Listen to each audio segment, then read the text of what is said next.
कहते हैं किसी जगह तक पहुंचना जितना यादगार होता है, कभी कभी वहां से लौटने वाला सफर उससे भी ज्यादा खूबसूरत बन जाता है। क्योंकि जाते वक्त हम मंजिल यानी डेस्टिनेशन देखते हैं और लौटते वक्त रास्तों की असली खूबसूरती महसूस यानी फील करते हैं। स्वागत है आप सभी का हमारी स्पीति ट्रिप के एपिसोड 3 में। अगर आपने एपिसोड 2 नहीं देखा तो एक बार जरूर देखिएगा, क्योंकि पिछले एपिसोड में हमने सांगला से चितकुल तक का सफर किया था, हिंदुस्तान का आखिरी ढाबा देखा था, माथी देवी टेम्पल के दर्शन किए थे और चितकुल की खूबसूरती को करीब से महसूस किया था। लेकिन अब वक्त है स्पीति सर्किट के अगले पड़ाव यानी नाको की तरफ बढ़ने का। शुरू करते हैं बिना किसी डेडिकेशन के। और चितकुल से नाको जाने के लिए सबसे पहले हमें वापस सांगला की तरफ ही लौटना पड़ता है। तो चलिए निकलते हैं एक और शानदार सफर पर। चितकुल को अलविदा कहना थोड़ा मुश्किल जरूर लग रहा था, लेकिन आगे स्पीति की और भी शानदार मंजिलें हमारा इंतजार कर रही थी। जैसे ही हमने चितकुल छोड़ना शुरू किया, एक बार फिर वही नजारे हमारा स्वागत करने लगे। दाईं तरफ आसमान को छूते पहाड़ और बाईं तरफ सैकड़ों फीट गहरी खाई, अरे बाप रे, जिसके बीचों बीच बह रही थी बसपा रिवर। यकीन मानिए इस रास्ते पर जितनी बार भी जाओ, हर बार ये नया ही लगता है। कुछ ही देर बाद हमने एक बार फिर बसेरी नाला को पार किया, जिसे कई लोग टोंटोज नाला के नाम से भी जानते हैं। ऊपर बर्फीले पहाड़ों से निकलने वाला है बिल्कुल साफ पानी आगे जाकर बसपा रिवर में मिल जाता है, और शायद यही वजह है यहाँ का पानी इतना साफ और ठंडा होता है कि हाथ डालते ही पूरी थकान गायब हो जाए। नाले को पार करते ही सामने जो नजारा था उसे शब्दों में बयान करना शायद मुमकिन यानी पॉसिबल ही नहीं है। चारों तरफ हरियाली, बीच में बहती नदी और पीछे बर्फ से ढके पहाड़। ऐसा लग रहा था जैसे किसी ने पूरी वैली को बहुत ही खूबसूरती से सजाया हो। इस रास्ते की सबसे खास बात यही है कि हर कुछ किलोमीटर बाद पहाड़ अपना रंग और रूप दोनों बदल लेते हैं। कहीं सिर्फ चट्टानें यानी रॉक्स नजर आती हैं, तो कहीं पूरे पहाड़ हरे भरे जंगलों से ढके हुए मिलते हैं। और शायद यही वजह है कि किन्नौर को हिमालय की सबसे खूबसूरत वैलीज में गिना जाता है। लेकिन जितना खूबसूरत ये सफर है, उतना ही चुनौतीपूर्ण यानी चैलेंजिंग भी। अब सड़क पहले से भी ज्यादा टूटी फूटी हो चुकी थी, कहीं छोटे छोटे गड्ढे तो कहीं पूरा रास्ता ऑफ रोडिंग जैसा महसूस हो रहा था। मेरा सजेशन है कि यहाँ आप सेडान कार लेकर बिल्कुल भी ना आए। एसयूवी या ग्राउंड क्लियरेंस वाली गाड़ी यहाँ ज्यादा बेहतर रहती है। जैसा कि हमने पिछले एपिसोड में बताया था, यहाँ की सड़कें इतनी संकरी हैं कि कई जगह दो गाड़ियों का एक साथ निकलना भी मुश्किल हो जाता है। इसलिए पहाड़ों में जल्दबाजी नहीं, समझदारी सबसे ज्यादा काम आती है। इसके बाद जो नजारा सामने आया उसने हमें कुछ पल के लिए सोचने पर मजबूर कर दिया। एक बहुत बड़ी चट्टान सड़क के ठीक ऊपर इस तरह अटकी हुई थी जैसे उसने पूरी सड़क को अपनी छत यानी शेड बना रखा हो। उसे देखकर एक पल के लिए यही लगा कहीं ये अभी हमारे ऊपर ही न गिर पड़े। हालांकि बीआरओ यानी बॉर्डर रोड्स ऑर्गेनाइजेशन लगातार ऐसे इलाकों की निगरानी यानी मॉनिटरिंग करता है, लेकिन बर्फबारी और बारिश के मौसम में यहाँ रॉकफॉल का खतरा हमेशा बना रहता है। और अब दूर से हमें नजर आने लगा बटसेरी विलेज। ऊपर से ये गांव किसी सीनरी जैसा दिखाई देता है। चारों तरफ हरियाली, बीच में लकड़ी और पत्थर से बने पारंपरिक यानी ट्रेडिशनल किन्नौरी घर और उनके बीच से गुजरती पतली पतली सड़कें। थोड़ा और आगे बढ़े तो ग्राम पंचायत बटसेरी का बोर्ड भी दिखाई दिया। बटसेरी सिर्फ खूबसूरत गांव ही नहीं बल्कि किन्नौर के सबसे प्रसिद्ध एप्पल विलेजेस में से एक माना जाता है। यहाँ के सेब भारत ही नहीं बल्कि विदेशों तक भेजे जाते हैं। लेकिन दोस्तों, अब आगे शुरू होने वाला था इस सफर का सबसे दिलचस्प हिस्सा, जहाँ हमारा सामना होने वाला था हिमाचल के सबसे बड़े हाइड्रो पावर प्रोजेक्ट्स में से एक से। और दोस्तों, अब हम सांगला को भी पीछे छोड़ चुके थे, लेकिन यकीन मानिए इस रूट का हर किलोमीटर किसी डॉक्यूमेंट्री से कम नहीं लग रहा था। थोड़ी ही दूर आगे बढ़े तो हमें नजर आया JSW Baspa 2 hydro electric project का एरिया। ये है बसपा 2 हाइड्रो इलेक्ट्रिक प्रोजेक्ट, जिसकी कैपेसिटी लगभग यानी अराउंड 300 मेगावाट है। इस प्रोजेक्ट का निर्माण यानी कंस्ट्रक्शन साल 2003 के आसपास पूरा हुआ था और इसे JSW एनर्जी ऑपरेट करती है। इसकी सबसे खास बात यह है कि ये कोई आम डैम नहीं बल्कि run of the river project है। यानी इसमें बहुत बड़ा रिजर्वेयर यानी बड़ी झील नहीं बनाया गया है, बल्कि नदी के बहते पानी को टनल के जरिए टरबाइन तक ले जाकर बिजली बनाई जाती है। और शायद ये बात बहुत कम लोग जानते हैं कि यहाँ से बनी बिजली सिर्फ हिमाचल ही नहीं बल्कि नॉर्दर्न ग्रिड के जरिए दिल्ली, हरियाणा, पंजाब, राजस्थान और कई दूसरे राज्यों तक भी पहुँचती है। आगे बढ़ते ही आसमान का रंग और भी गहरा नीला हो गया था। सफ़ेद बादल, ऊंचे पहाड़ और बीच में हमारी छोटी सी गाड़ी। नेचर किसी पेंटर से हमेशा एक खूबसूरत पेंटिंग ही बनाता है। और फिर सामने आए कुछ ऐसे पहाड़ जिन्हें देखकर हम भी हैरान रह गए। ऐसा लग रहा था जैसे किसी ने छोटे छोटे पत्थरों की लेयर जोड़कर इन पहाड़ों को तैयार किया हो। दरअसल हिमालय के ये पहाड़ लाखों साल पुरानी जियोलॉजिकल लेयर्स से बने हैं। इसी वजह से इनमें आपको अलग अलग रंग और परतें यानी लेयर्स नजर आती हैं।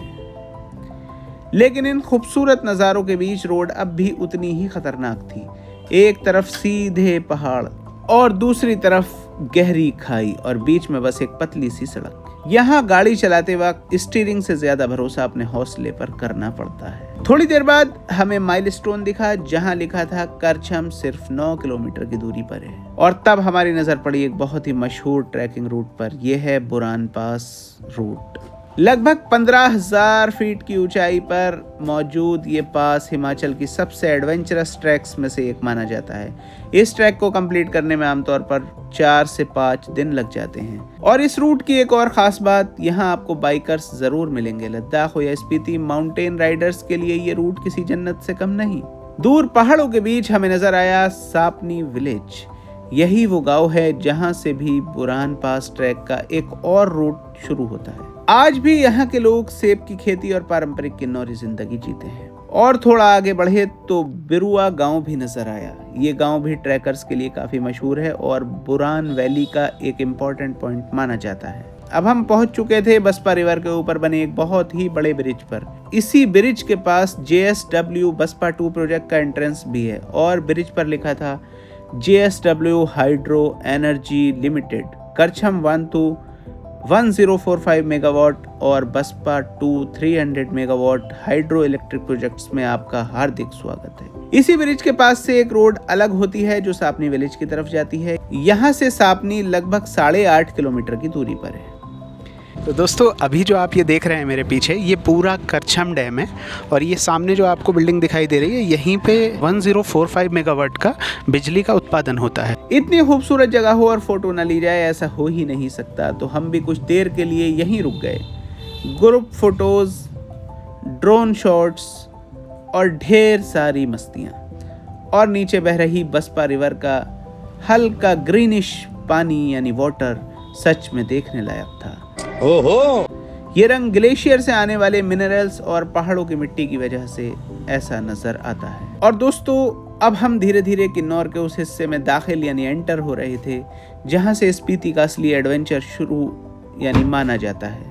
रोड के दोनों तरफ सिर्फ पहाड़ ही पहाड़ थे और हर मोड़ के बाद नेचर अपना एक नया ही नजारा दिखा रहा था। और फिर सामने थे वो नज़ारे जिसका इंतजार शायद हर स्पीति ट्रैवलर करता है। ये है ख्वाब संगम। यहीं पर 2 नदियां सतलुज रिवर और स्पीति रिवर एक दूसरे से मिलती हैं। एक तरफ सतलुज का हल्का हरा यानी ग्रीनिश वाटर पानी और दूसरी तरफ स्पीति रिवर का मिट्टी मिला हुआ रंग। इतना लंबा सफर करने के बाद थोड़ा रिफ्रेश होना तो बनता ही था। बस फिर क्या था, पूरा ग्रुप म्यूजिक पर झूम उठा। किसी ने डांस किया, किसी ने रील्स बनाई और किसी ने बस इन खूबसूरत नज़ारों को आंखों में बसा लिया। ट्रैवल की सबसे अच्छी बात भी यही होती है। थकान कितनी भी हो, एक अच्छा व्यू और अच्छे लोग मिल जाएं तो सारी थकान पल भर में दूर हो जाती है।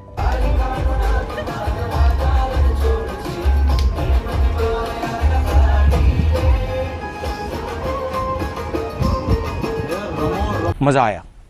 इतनी सारी मस्तियों के बाद हम बिना रुके निकल पड़े अपने आज के स्टे की तरफ। और काफी देर के सफर के बाद फाइनली हम पहुंच चुके थे नाको। आज की रात हम यहीं रुकने वाले थे। जैसे कि मैंने पहले भी बताया था, स्पीति सर्किट में आपको हर जगह लग्जरी होटल्स नहीं मिलते। ज्यादातर जगहों पर होम स्टेज ही होते हैं, लेकिन हमारा ये होम स्टे न्यू कंस्ट्रक्शन था। रूम्स भले ही सिंपल थे लेकिन साफ सुथरे और कंफर्टेबल थे। और पहाड़ों में सफर करते वक्त आखिर में इंसान को बस एक सुकून भरी नींद ही तो चाहिए होती है। तो अभी हम सोने जाते हैं, मिलते हैं आपसे कल सुबह। तो गुड मॉर्निंग दोस्तों। सुबह आँख खुली और रूम से बाहर निकलते ही जो देखा उसकी हमें बिल्कुल भी उम्मीद नहीं थी। हमारा होम स्टे नाको लेक के बिल्कुल किनारे बना हुआ था और उस सुबह का व्यू यकीन मानिए इस पूरी ट्रिप के सबसे खूबसूरत मॉर्निंग्स में से एक था। सामने शीशे की तरह शांत यानी काम झील, उसके चारों तरफ भूरे और हरे पहाड़ और ऊपर बिल्कुल नीला आसमान। ऐसा लग रहा था जैसे कुदरत यानी नेचर ने यहाँ हर चीज को बहुत फुर्सत यानी आराम से बनाया हो। यह है नाको लेक, लगभग 3660 मीटर यानी करीब 12,000 फीट की ऊंचाई पर बनी एक natural high altitude lake. Local लोगों का मानना है कि ये झील सिर्फ एक टूरिस्ट स्पॉट नहीं बल्कि आस्था यानी फेथ का भी प्रतीक यानी सिंबल है। सर्दियों में जब यहाँ का टेम्परेचर माइनस में चला जाता है तो पूरी लेक बर्फ की मोटी चादर ओढ़ लेती है और उस वक्त लोग इसके ऊपर चल भी लेते हैं। फ्रेश होने के बाद हमने गर्मा गर्म ब्रेकफास्ट किया। कभी कभी सफर का असली सुकून किसी महंगे होटल में नहीं बल्कि ऐसे छोटे से पहाड़ी गांव में मिलता है। नाश्ता करने के बाद हमारी नजर पहाड़ के ऊपर पड़ी जहां आई लव नाको का एक व्यू पॉइंट हमारा इंतजार कर रहा था। दूर से देखने पर लगा बस 10-15 मिनट की वॉक होगी, लेकिन पहाड़ों का एक उसूल यानी रूल है, जो बहुत करीब दिखता है वो उतना पास कभी होता नहीं। और बस शुरू हो गई हमारी ट्रैकिंग। शुरुआत तो काफी आसान लगी, लेकिन जैसे जैसे ऊंचाई बढ़ती गई सांसें भी तेज चलने लगी। गाइस, अभी ना नीचे से वहां से आ रहे हैं और अभी जो है ना हमें सिर्फ इतना सा हाइट जाना है। देखो ये बिल्कुल यही है, यहाँ से देखो कितना करीब लग रहा है, इधर देखो कितना करीब लग रहा है ना ये, लेकिन हमें ना पूरा इस तरफ घूम के जाना है। ये देखो पूरा ऐसे जाना है पहले, फिर ऐसे फिर ऐसे फिर ऐसे, तब हम वहाँ पॉइंट पर पहुँचेंगे।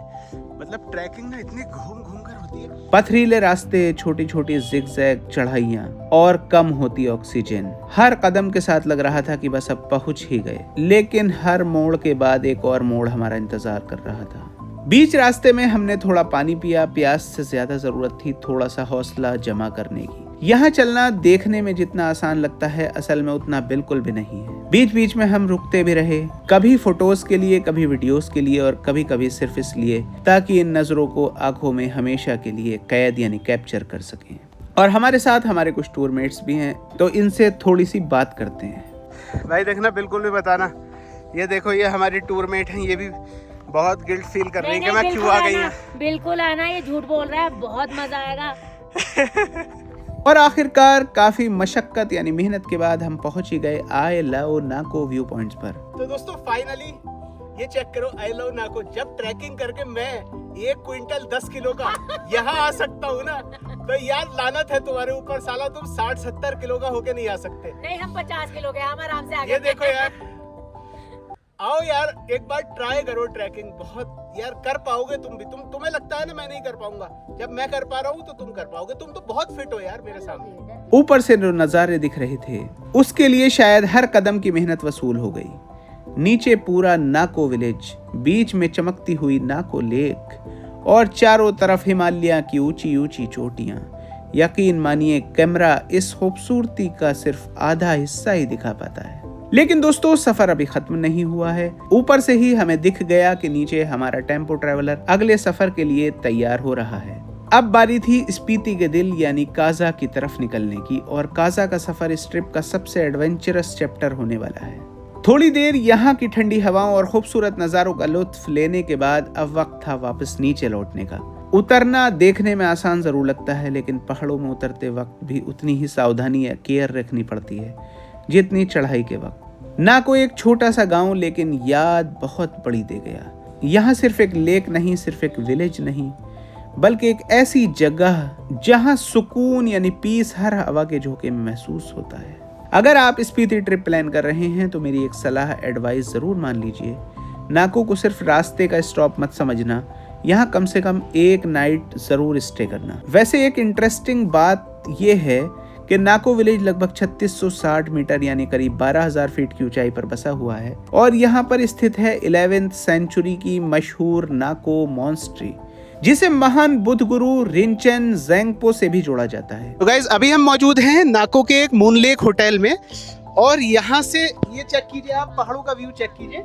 और अभी एक लोकल भाई हमारे साथ हैं जो इस होम स्टे को देखते हैं पूरा, इनसे बात करेंगे यहाँ के बारे में। बहुत दिलचस्प बातें ये कुछ बताने वाले हैं। तो यहाँ के बारे में क्या बता सकते हैं आप? Your good name please? Ravi Thakur. Ravi Thakur.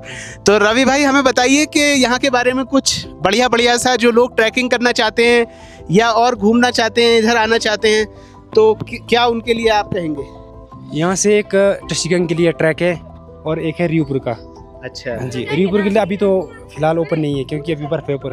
Okay. और जो टशीगंग के लिए यहाँ से सीधा ही है, मतलब उसमें ज़्यादा चढ़ाई नहीं है। वो है यहाँ से 15 किलोमीटर का ट्रैक। अच्छा। जा सकते आ नहीं सकते। वहाँ मोनेस्ट्री है और वहाँ से चाइना के पहाड़ दिख सकते हैं आप, पूरा सीनरी दिख सकते हैं पहाड़ बढ़िया। तो रास्ते में एडवेंचर मिलेगा या नहीं मिलेगा, ये बताइए हमारे व्यूवर्स को। बढ़िया एडवेंचर मिलेगा। आप एक बार जाओगे दोबारा एक बार जाने का मन करेगा ही करेगा आपका। व्यू के बारे में क्या हाँ। क्या व्यू रहेंगे? व्यू वहाँ तो पे? आप खुद ही महसूस कर सकते हैं। जबरदस्त व्यू है। जो चाइना का व्यू है पूरे, वो 12 महीने बर्फ से ढकी हुई पहाड़ी मिलेगी आपको। ओके, चाइना की पहाड़ी है वो या इंडिया की है? चाइना की है। चाइना की हाँ, पहाड़ी चाइना ट्रैकिंग करते हुए दिखेगी। इंडिया की पहाड़ी से चाइना की पहाड़ी दिखेगी पूरी। दिखेगी जो शिव किला है ना, जो शिव किला है उसकी पहाड़ी दिखेगी पूरी। अरे वाह, अब बहुत अच्छा व्यू है। एक बार अगर ट्रैक करना चाहोगे तो बहुत अच्छा है। तो अच्छा, हम लोग जैसे नाको से वहां जाएंगे तो कितना समय लगता है लगभग ट्रैकिंग करके जाने में? मतलब अपने लिए मत बताइएगा, नहीं। आप तो जल्दी पहुंच सकते हैं। आपके लिए तो पूरे दिन लग जाएगा, शाम अच्छा, तक पहुंच जाएंगे आप। पूरे क्योंकि दिन। आप अच्छा, वहाँ स्टे का क्या रहता है? स्टे तो वहाँ मुश्किल है। आपको वहाँ से फिर टैक्सी करके या कुछ अपना व्यवस्था करके आपको नीचे जाना पड़ेगा, पू या ना कोई। अच्छा, वहाँ मतलब कोई टैक्सी हाँ। वगैरह मिल हाँ जाती जी, है? वहाँ मिल जाएगी। ओके। यहाँ से वहाँ के तक नहीं मिलेगा कुछ। वहाँ से टशीगंग से नीचे को मिल जाएगा आपको, पू के लिए या नाको के लिए। तो बाई टैक्सी कहाँ जाते हैं फिर वहाँ से? जाती है नीचे डुबलिंग। डुबलिंग। हाँ जी। ओके, चलिए, बहुत अच्छा लगा धन्यवाद आपसे जी। मिलके। Nice to meet you. तो भाई जल्दी जल्दी आ जाओ यार, कौन कौन ट्रैकिंग का शौकीन है, ये नज़ारे एक बार चेक तो करो ना।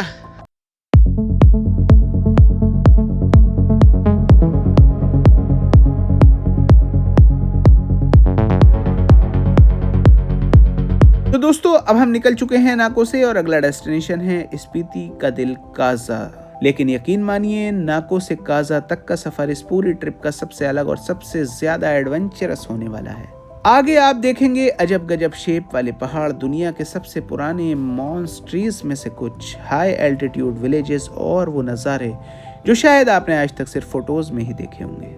उम्मीद करता हूँ आज का ये एपिसोड आपको पसंद आया होगा। अगर वीडियो अच्छी लगी हो तो एक लाइक जरूर कर देना और प्लीज चैनल पर नए आए हो तो सब्सक्राइब कर लो, क्योंकि अभी स्पीति सर्किट का असली सफर बाकी है।